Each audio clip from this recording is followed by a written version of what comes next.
Have you ever wondered what it's like to work in law enforcement? Here on Behind the Star, we share stories about the Orange County Sheriff's Office, Central Florida's largest law enforcement agency. From forensics to dispatch to the deputies on patrol, we'll talk to the brave men and women who protect our community. This is Behind the Star, the official podcast of the Orange County Sheriff's Office. Welcome to Behind the Star, the official podcast of the Orange County Sheriff's Office. My name is Jon Busdeker, your host here at Behind the Star.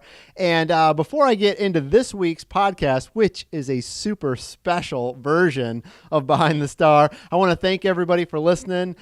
We had a great time last week with Sheriff John Mina. He answered some questions from the agency. We had a really great time. I also noticed that it was one of our higher downloaded podcasts, so thank you for listening to last week's episode. And if you're not following us on Facebook and Instagram and Twitter, be sure to do that because we put up a bunch of content on there, also some news on there. So be sure to follow us on all the social medias. And so, as I said, this week is a little bit of a special episode because I am not going to be the host of this episode. I'm actually going to pass those duties to my fellow coworker here in strategic communications. I have with me Deputy Christian Marrero. He's a PIO here in strategic communications, and I'm shifting my duties because this episode is actually going to be about me and my job. So, Christian, I'm going to give you the microphone, and I'm going to let you take it away. That is awesome. I am super excited, John. I know we've been planning on doing this one since forever. I'm excited to get to ask you questions. It's usually the opposite. I ask people questions, and they have to answer. But we wanted to do this because we've already done 25 episodes of Behind the Star, and I know I sort of introduce myself and talk about my job, but we really haven't gone in depth about what I do. So that's why I contracted you to come interview me. Exactly. So, and I think people are more than excited to find out what you actually do. Me too. I'm excited to find out what I actually do. I know we see the great work that you do every day for the sheriff's office, highlighting what we do. I'm especially thankful, as a deputy, that you actually showcase what we do on the positive side of things. And just like Behind the Star, what we do behind the scenes. You ready to get started? I am. All right. So fire away. Tell me, let's start a little bit before the sheriff's office. Tell me about Jon Busdeker before Storyteller. All right. I'll go back a little bit. I'm actually not from here in Central Florida. I grew up in Michigan, just outside of Detroit. I went to Wayne State University, which is in Detroit. I got my journalism degree there. And I always wanted to be a newspaper reporter. That's what I graduated with. That's what I studied. That's what I interned at. I interned at newspapers, never really doing much video or podcasting or any of this stuff. And I'm not that old. I mean, I'm 37. And so, 15, 18 years ago is when I graduated from college, and I've sort of been working in journalism ever since. And so I got my first real newspaper gig in Lynchburg, Virginia, which is a small town in Virginia, kind of in the middle of the state. It's known for Liberty University, which is a very large Christian university. I worked at the newspaper there. I was their features writer, so I wrote about food and fun, and I did all these kind of fun stories at the newspaper. Eventually, I ended up in Huntsville, Alabama, where I was the arts writer there. So same thing. I did a lot of fun stuff. I got to go to, operas and theater, and I covered the art museum. And it was kind of there where I learned how to shoot video. And that's kind of what I do mostly here at the sheriff's office. But that's where I started kind of messing around with cameras and shooting things and editing things. Super rudimentary, though. I mean, I was just putting a camera on somebody and letting them talk, and that's about all I knew how to do. I sort of had to learn how to edit on the job. And then eventually I ended up here in Central Florida. I worked at the Orlando Sentinel for about 5 years. I was a newspaper reporter who happened to shoot video. Eventually I became mostly a video reporter, and very rarely did I write for the paper by the time I left there. And then I worked at WESH at Channel 2, which is the NBC affiliate here. I was their entertainment reporter, so I got to go to Universal and Disney and SeaWorld, but I also tried to cover a lot of local stuff. And so I did that for 1 full year. My contract was just for a year, and then it was up. And so I kind of had to make a decision, what do I do now? Do I stay here in Central Florida? Do I go get a job somewhere else in news? And so I just decided to start shooting video for other clients. And so I was a freelancer for about 2 years or so. I would take clients from nonprofits and businesses and help them shoot video. And eventually this job here at the sheriff's office kind of came about. And to be honest, I kind of lobbied for it. There's this job at different agencies, actually different jurisdictions, mostly government, like city governments have this job in different parts of the country. I thought it was really cool. And that's kind of how I ended up here at the sheriff's office. Well, that's super interesting. So you come to the sheriff's office, and I think one of the biggest questions that we hear is, how do you come up with the ideas? Like, we know what we do, right? As deputies, we know what we do day in, day out. But was it hard for you to I guess get acquainted or acclimated to what we do and understanding what we do and come up with your story ideas from there? So it's almost like two questions. So the first question, where do things come from, and how do I sort of end up making videos and making stories for the sheriff's office? So that I get asked that a lot, only because I used to get that asked a lot as a news reporter too. Like, how do you come up with stories? Because I wasn't the type of person that was covering politics or covering police or covering a city.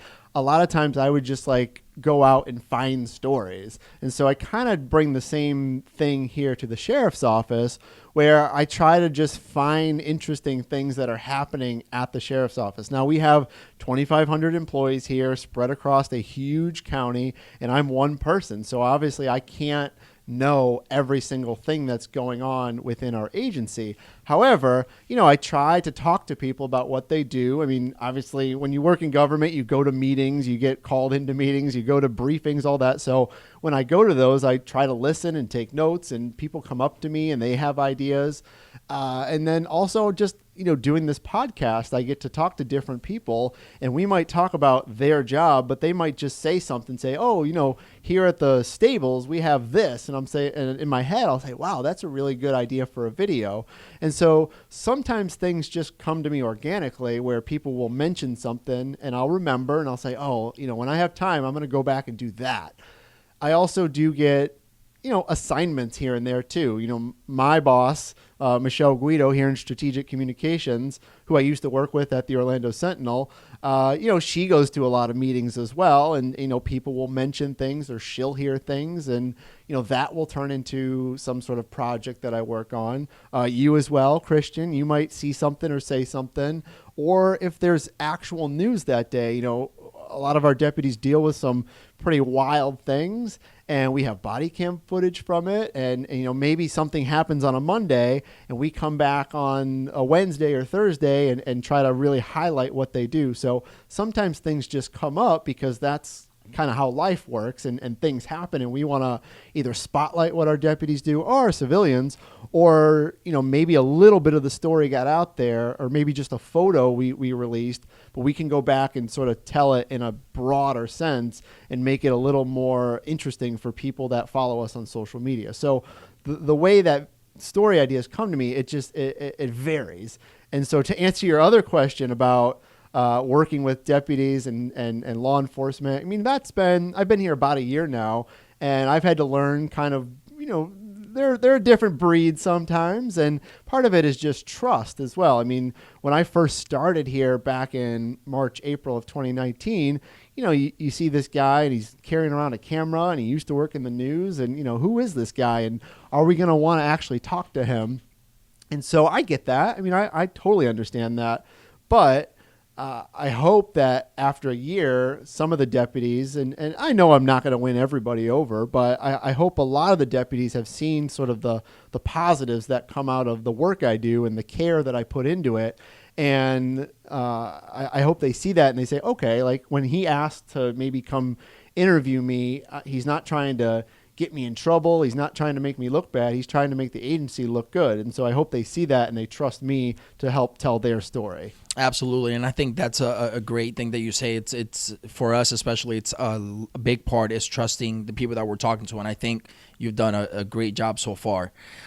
What do you think, or what would you say has been, out of all the projects, which have been a lot, all the projects that you've done, what has been the most challenging for you and why? So, as you said, I try to do as much video as I can, but the biggest challenge, one of the biggest challenges is scheduling. But, since I started, some projects take longer, some projects don't take as long. And so some are months long projects, and not that I'm working on it 8 hours a day, 7 days a week, but sometimes I have to go out and get this piece here, and meanwhile something happens, and so I got to work on this thing here, or you come into my office, Christian, and say we got some video that we need to get up today, and that's just life. That's how it works. And so with that said, there's been several, at least a handful, that have done really, really, really well for our agency. And those ones I'm really, really proud of, but sometimes they're not as difficult to put together. One project that I'm really proud of that we did is something that I don't remember how this came up, but I was just really interested in how deputies become deputies and why they become deputies and who the people are that work here at the sheriff's office. And so I think I was just sitting in one of these meetings one day, and I wanted to show off who we are as an agency. And we do videos all the time, and so you see that a lot. But I really wanted to sort of get more personal on it. So I came up with this idea called "Why Am I a Deputy?" or "Why Did You Become a Deputy?" That's kind of what it started as. It ended a little bit different.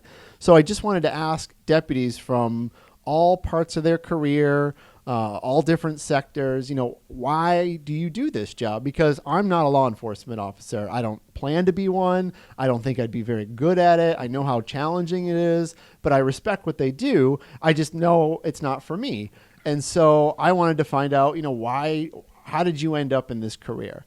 And so the idea was to shoot it all on a black background or a white background, put it in black and white, and make the camera really close or far apart, and sort of just show the variety of people that we have here at the agency. So it doesn't sound that difficult. It's one shot, it's one camera, but I wanted to get a lot of people involved. And so in order to do that, you got to put emails out and get people to want to come into the office and do it. Schedules have to work out. Everybody wants to know what types of questions I'm going to ask them. I ended up asking the same questions so I could get similar answers. But, that was a challenge just because it took a long time, because I can't just call somebody who's out in Sector 6, which is far away from where I work here at Central Ops, and say, hey, can you be here at 2 o'clock to do an interview? It just doesn't work that way, because they might say, well, I got to do my real job. I can't come there. And plus, we have detectives that have different shifts. And so the reason that was a challenge is just because of the scheduling. And then it's just a lot of content. And so if you interview somebody for 10 minutes, which isn't that long, it's, it's 5 or 6 questions. And I asked them, why did you become a deputy? What inspires you to be a deputy? What don't you like about being a deputy? What are some challenges? When you ask all that, 10 minutes is not that much content, but times it by 20, and then you have to sift through all of it, and then you got to make it all sort of work together. That was a challenge, because I had to rewatch a lot of interviews, and then you got to put it all into one 3-minute video that makes sense from beginning to end. And so that was a big challenge. Plus, getting all the colors right. Colors meaning the brightness and all that, because when you shoot on white, you shoot on black, it's a little bit more of a challenge. But when you put it in black and white, it makes it a little easier. So those are some technical things. But overall, I was really happy with how that one turned out, because it shows, and I ended up calling it "We Are the Orange County Sheriff's Office," because, as I said, it shows kind of who we are as an agency. And also it can be used for a long time, because that's not one of those things that is timely. So we can use it for years to come, and the message is the same. Absolutely. And I know I was part of that video. You were my test subject, actually, because I wasn't sure how it would work. So I do this every now and then, where, I've been shooting for 10 years, but every job is a little bit different, and every project's a little different. And I wasn't sure where I had to put the camera, how the light would work. Because, as I said, when you shoot on white, you have shadows behind you unless you really light it up. And so, once again, I know I might be getting technical here, but I had to test those things on somebody. So you were willing to be my test subject. So I appreciate that. Of course. And I'm glad it turned out. I know I have heard a lot of feedback from the agency, obviously from deputies, since they was all deputies, and they are all super ecstatic about it and very thankful of like I said in the beginning, of showing the real side, the behind what people, deal with and interact with on a daily basis. And you can see that video. It's on our YouTube page. It's on our Facebook. It's on our Twitter. I try to tweet it out every few weeks or so just to sort of keep it out there. And I know our recruiting team, they use it too, because it sort of, once again, shows who our deputies are and what they do here. Right. There's one video I want to bring back. Okay. One specific one, because I know that it's a very special video to a lot of people. And it's the Christina Satani video. Yes. And Deputy Sean Kayer video. I remember when you started working on it, it was kind of like, why I became a deputy. I have no idea where it's going to go. And it ended up probably being one of the videos that did, well, or did better than all the other ones. Tell me a little bit about that video. All right. And, I guess the challenges or how it all came together. So this happened back in, I think, July or August. It was last year, and the story came along because I think somebody put in an award, or somehow we got contacted. Our unit, our section got contacted by that section to say, or that sector to say, hey, this thing happened. And so what happened was this woman was driving along on the 408, and she had noticed this guy hanging out on a ledge on an overpass, and she stopped her car, got out, and started talking to the guy. So the woman, Christina, she is not a deputy. She's just a regular person. She's actually a nurse here in Central Florida, and she just happened to see this, and so she thought she should get out and say something to him and just sort of sit with him. Meanwhile, there's all these 911 calls coming in, and they're saying, hey, there's this person sitting up there. He looks like he's going to jump. So our deputies start sort of making their way to the scene. And so because all of our deputies, or at least I'm pretty sure all of them, or at least the majority of them, wear body cams, we have a lot of footage from incidents that happen here in Central Florida or in Orange County. And so this is like a savior to me, because when I'm working on projects, a lot of times these incidents happen, and obviously we don't have a camera person there, and we can't have them reenact it. And so, we have a lot of body cam footage when these sort of heroic things happen. So for this one in particular, Deputy Kayer was driving there, but meanwhile, Christina was trying to talk to this guy, and he wasn't really saying much to her, and she didn't even know who he was. And so when that video came about, and the idea of, how can we sort of tell this story, you're limited to a few things. First of all, you only have body cam footage, which is great, but you can't play that for 3 minutes. It gets kind of boring after a while, especially if it's just the person driving to the scene. So we had to figure out, how do we tell this story without anything besides the body cam footage? So obviously we knew where the incident had happened. So we went to that overpass. You and I went there because apparently I'm not allowed to be out on the road without a deputy with me. It's for safety reasons. I appreciate it. There are some not so great drivers on the 408, so I appreciate it. So this goes back to working in a newsroom. You kind of got to work with what you got, or try to figure out what you can put on screen, because for 3.5 minutes, if you're going to shoot a video, you got to have a variety of shots. And so we ended up going to the overpass, trying to just get different angles of it, from the bottom, from the top, from the side. This is the ledge they were sitting on. All of that, different signs. It was off of Old Winter Garden Road in the 408. So, you start working on these things, and you start saying, all right, these are the elements I'm going to need to tell this story. And so for that one, I think I was on camera for that one, and I did a voiceover, but on camera. So I stood up by the overpass, got some of those shots. And so in the end, I had to put all that together somehow to make it a cohesive story. As part of that story, Christina had mentioned that she had recited some lines from one of her favorite bands, which is Linkin Park. And so I went to Linkin Park's YouTube page and pulled that song. Probably not supposed to do that all the time, but they ended up really liking it and sharing it. But there are some copyright issues with that sometimes. However, sometimes if you're telling a story and it's a positive one, they were happy to let us use that. So anyway, I wouldn't advise that for everything. You should probably get the okay. But anyway, so we told that story, and as you said, Christian, it worked out really well. But we put it up online, and funny thing, it was doing well. It was doing pretty good. It was getting thousands of views, which is great for us. And for about a week, it was kind of hovering at, 100, 200,000 views. Once again, still really good numbers for us. But then when Lincoln Park shared it on their Facebook page, which has 60 million followers, it just went through the roof. And so I think right now that video hovers at like 2.5 to 3 million views on Facebook.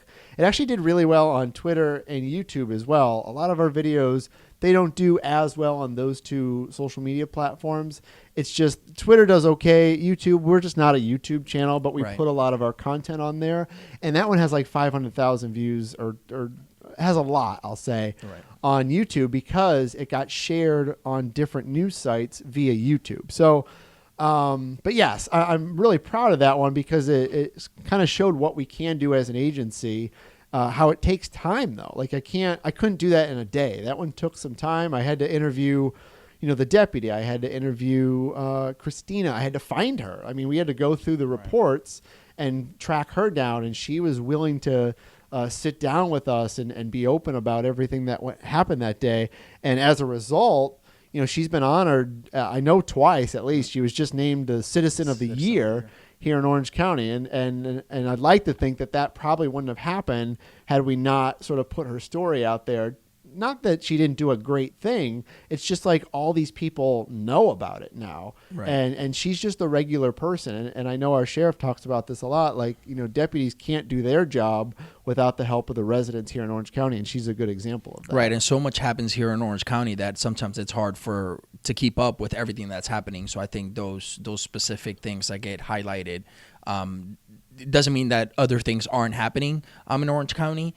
So we want to know about all of them. And I just think it's a great opportunity to be able to highlight those. You have that one, Jacob Stearns. Is another one. So Jacob Stearns, he's one of our deputies. He lost half of his leg. It was blown up in Afghanistan. He stepped on an IED, and now he's a deputy. And so we had followed him while he was in the academy and when he graduated, and we went on the road with them, and we showed that somebody who's an amputee can still be a deputy here at the sheriff's office. That was actually the first video that did really, really, really well for me working here at the sheriff's office. That was the first sort of big one. Same thing. It was a big project though. We had interview Deputy Stearns. We interviewed Steve. I can't remember Steve's last name out at the academy. Kelly. Steve Kelly. Yeah, we went out there, and the academy's at Valencia. His supervisors. Yeah, and so I had to go talk to his supervisor in Sector 4, I think, and I talked to the sheriff. And so there's just like a lot of different parts to that. For Deputy Stearns, I actually went to his house. I saw him get ready one day, and so like he's putting on his leg, he's putting on his uniform. So all of that takes time, but the reason you put the time in is so you can do it the proper way. I think a lot of agencies, especially smaller ones who don't have the resources we have, and, there's nothing they can do about this. They might have just taken a photo of him with his amputated leg or him with his prosthetic limb and been like, great, we have Deputy Stearns on our agency or at our agency. And, I get it. If you have a small agency, that's maybe the best you can do. And, photos are great and they can tell a story, but a lot of times video can do a lot more. And so for him, that video was the same way. It went viral. I don't want to say viral. I hate using that word, but it did very, very well on our Facebook page. It was shared thousands of times, and we got lots of feedback from other people that are amputees. Maybe not in law enforcement, but just like, he's doing a great thing. And I remember this the mother of this little boy, they were in like Kansas or Iowa or Nebraska or somewhere in the middle of the country, and they had seen it. They contacted us and they said, can you guys set up a Skype interview with my little boy? He was like 3 years old and he had a prosthetic limb.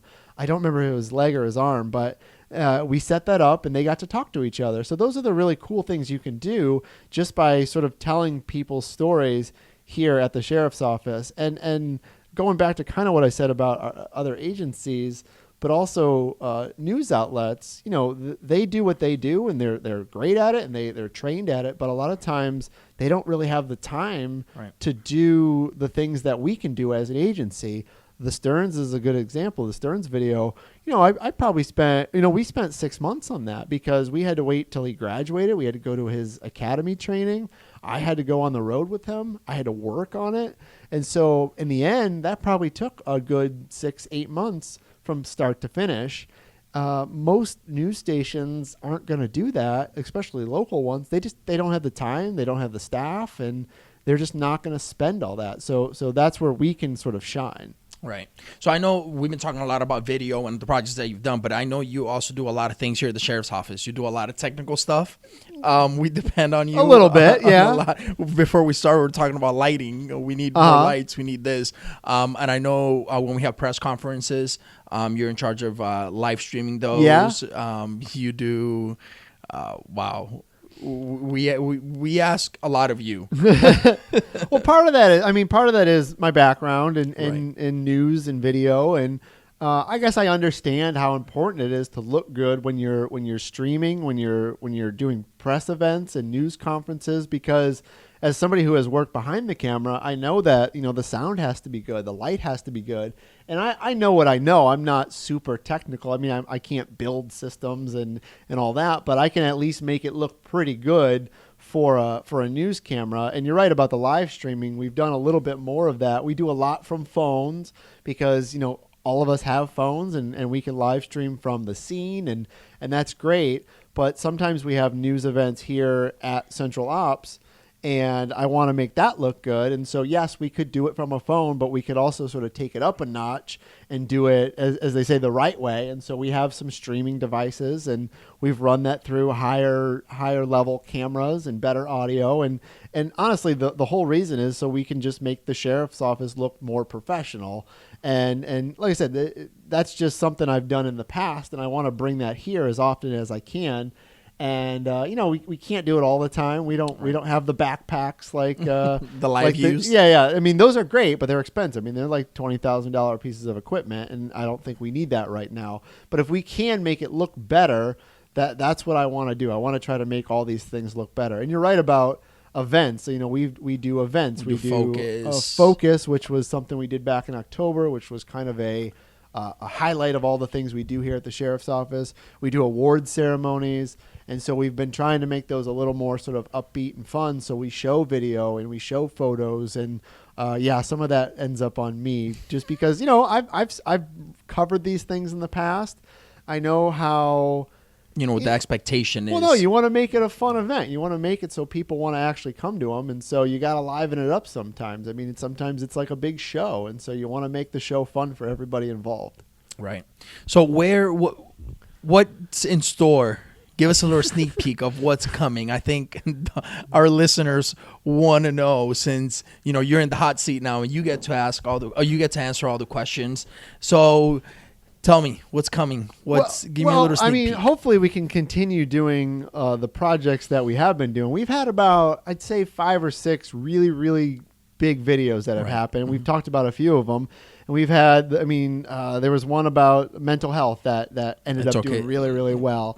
But then we have some simple ones that do really well. We had one where some horses walked through a Krispy Kreme drive-through, and it was a lot of fun, but it was really simple. It was really just me on my iPhone taking some video and putting it together and putting some text underneath it. So not everything has to be a huge project.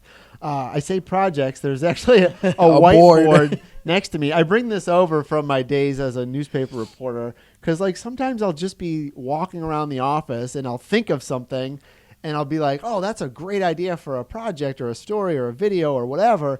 And then 20 minutes later, I'll forget about it. So I try to write things down. And so I have this big whiteboard by my desk of just sort of ideas that I have. And some are longer term projects, some are shorter term ones. It just sort of depends on the day and who's available and who can do things. So one of the things I'd like to do is just continue finding interesting and unique story ideas here at the sheriff's office. That doesn't sound like a big deal. That's my job. And so that's what I should be doing all the time.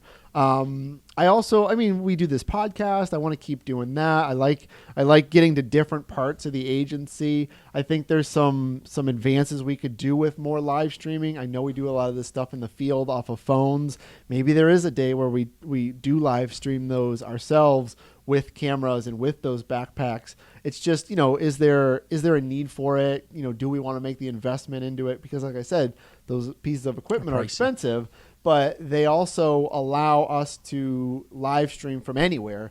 The reason we do it here at Central Ops Now is because we can plug into the internet. But if you're out in the middle of wherever and you don't have internet access, that's why you do it on a phone, because you always do. Whereas if you have a backpack, you can reach cell signals. So I would love to do that. There's also some bigger projects that I'd like to do. There's some cold case stuff that I think would be really, really interesting. Because, we've been an agency for 150 years or so, and we have cold cases that go back to the 50s, I think, or maybe even earlier. Right. And so I would love to highlight some of those cases, partly because I think they're interesting, but also because I know in the world of podcasting and even television, you see these shows on TV that talk about cold cases, and they're really popular, and I think people are interested in that. And so why not do something like that here at the agency, where we have access to all the records, all the people that work there? And so, I would love to do that. I know the New York Police Department has a podcast that they focused on one case for 5 episodes. It was fantastic. I don't know if we're ever going to do that. I don't know if I have the time for it, but I could do a video where we go back to maybe a case that happened in the 70s, 80s, or 90s, and maybe track down the people that were affected, family, and get, what's happened since then. And are you still hopeful that this case could get solved? So I think there's just endless possibilities of things that we could do with this storyteller position.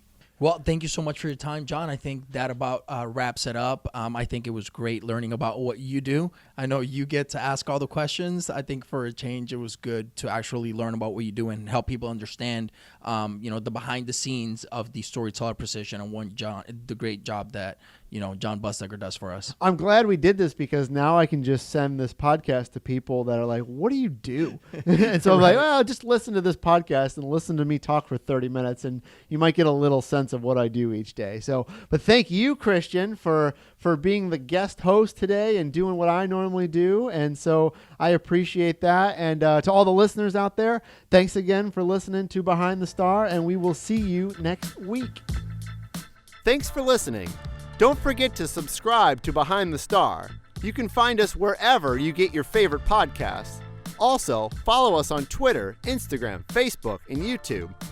Until next time, I'm Jon Busdeker, and this is Behind the Star.